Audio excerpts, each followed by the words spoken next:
આજે રાત્રે પણ અનેક વિસ્તારોની અંદર તીવ્રતા સાથે વરસાદ પડી શકે છે, જેની અંદર ખાસ કરીને વધુ તીવ્રતાવાળા વિસ્તારોની વાત કરવા જઈએ તો સૌરાષ્ટ્રના ગીર સોમનાથ, જુનાગઢ, અમરેલી, ભાવનગર, બોટાદ, રાજકોટ અને સુરેન્દ્રનગર જેવા વિસ્તારો છે એમાં તીવ્રતા સાથે વરસાદો જોવા મળી શકે. સૌરાષ્ટ્રના આને બાદ કરતા બીજા વિસ્તારો છે એની અંદર હળવા છૂટાછવાયા ઝાપટા જોવા મળશે. એટલે કે મોરબી હોય, દ્વારકા હોય, જામનગર હોય, પોરબંદર હોય એમાં હળવા ઝાપટા જોવા મળશે. એમાં બહુ તીવ્રતા નહીં જોવા મળે, પણ આ જે પૂર્વ ભાગો અને જે દક્ષિણ ભાગો છે સૌરાષ્ટ્રના એમાં થોડીક તીવ્રતા જોવા મળી શકે છે.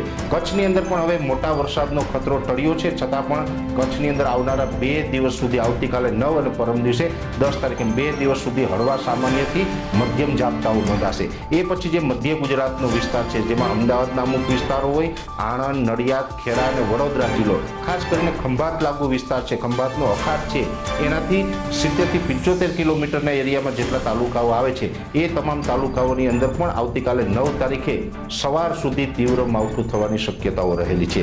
મધ્યપ્રદેશ બોર્ડર લાગુ વિસ્તારો હોય જેમાં છોટાઉદેપુર, દાહોદ, ગોધરા અને મહીસાગર જિલ્લો છે એની અંદર પણ હજુ આવતીકાલે બપોર સુધી, આવતીકાલે 9 મે 2025 છે, આવતીકાલે બપોર સુધી તીવ્ર માવઠું ત્યાં પણ થઈ શકે.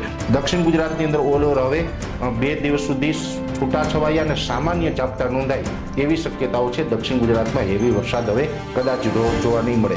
ઉત્તર ગુજરાતનું અરવલ્લી હોય, ગાંધીનગર હોય અથવા તો દાહોદ, જે આપણે સાબરકાંઠા, બનાસકાંઠા, વાવ, થરાદ અને પાટણ, મહેસાણા, આ જે ઉત્તર ગુજરાતના જે વિસ્તારો છે એમાં પણ હળવા છૂટાછવાયા ઝાપટાઓ જોવા મળશે. ત્યાં હવે મોટો વરસાદ જોવા નહીં મળે.